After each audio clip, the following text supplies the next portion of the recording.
Today we will discuss about what is fundamental law of trigonometry. So to discuss about, we will prove what is fundamental law of trigonometry, and uh, we will discuss how to prove the fundamental law of trigonometry. So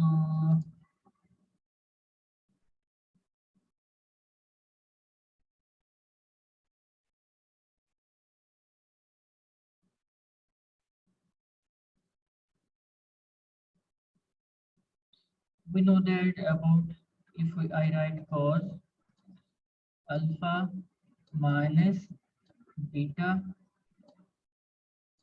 this will be equal to cos of alpha cos of beta, and will be plus sine of alpha and sine of beta.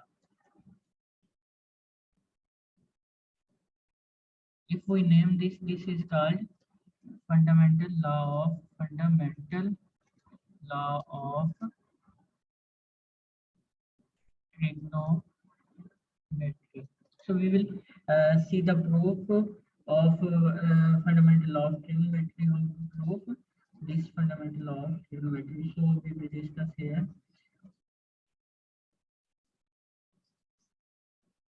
So proof of fundamental law of trigonometry is given as what is a theorem? Theorem is cos of alpha minus beta, which will be equal to cos of alpha cos beta plus sine alpha and sine beta. So here there is proof. So in proof we will consider a unit circle. What is unit circle? Uh,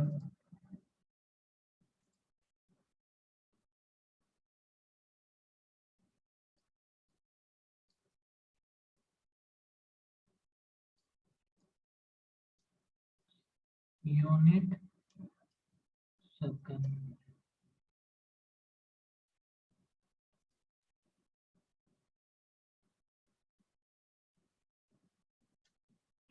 So unit circle is a defined a circle having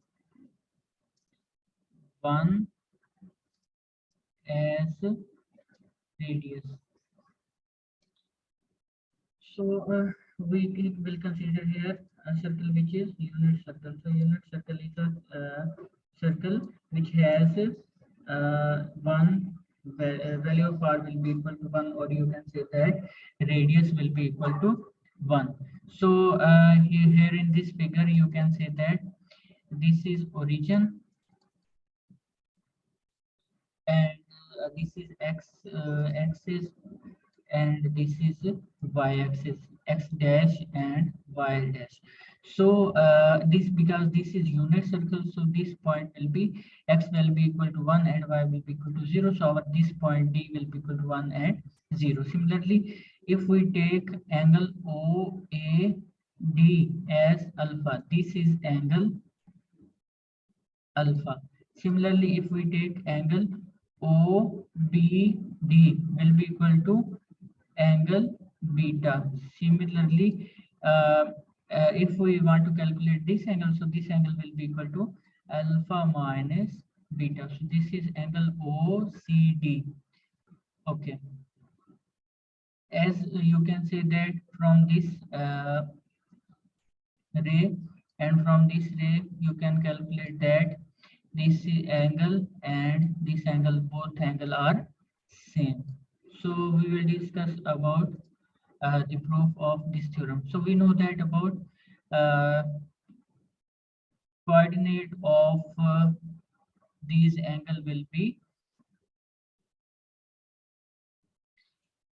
if we want to calculate the coordinate of this point, so this will be equal to 1 and 0. And value of x will be 1. Similarly, value of y will be 0. So if we want to calculate the coordinate of this point, so we know that this is angle alpha minus beta. So x coordinate will be x. We know that x is equal to r, because this is a triangle. This part is a triangle. So the coordinate will be r cos of theta. So here theta is equal to alpha. You can write theta.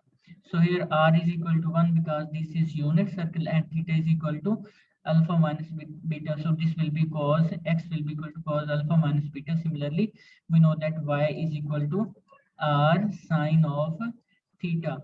So theta is r is equal to 1 because this is unit circle and theta is equal to alpha minus beta. So putting the value, the coordinate of point C will be equal to cos alpha minus beta and sine alpha minus beta.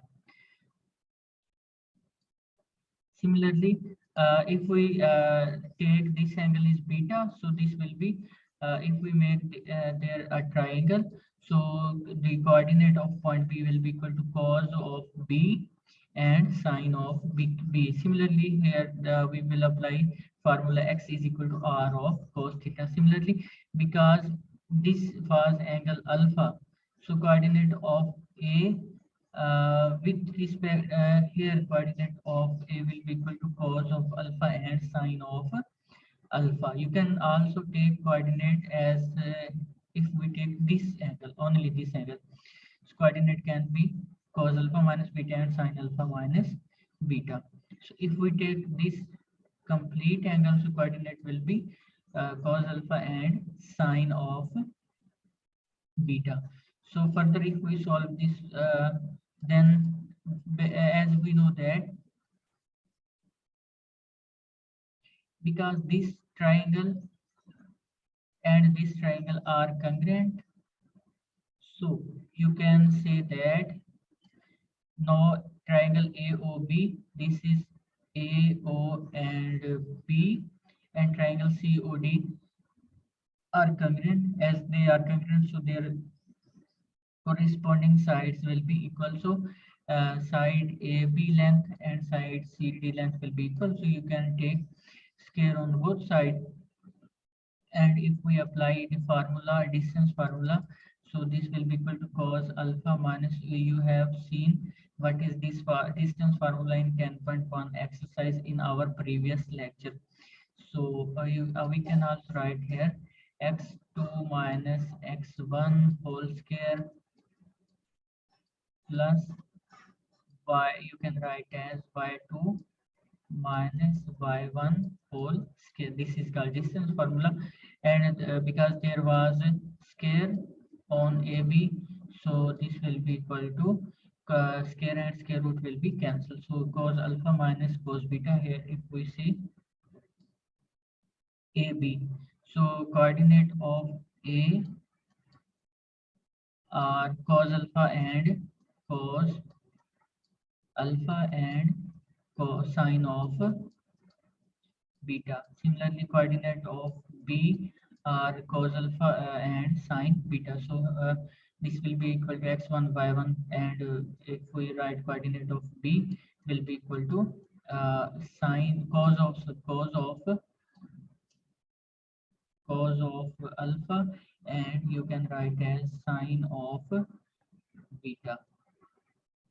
So similarly, coordinate of C and D are given.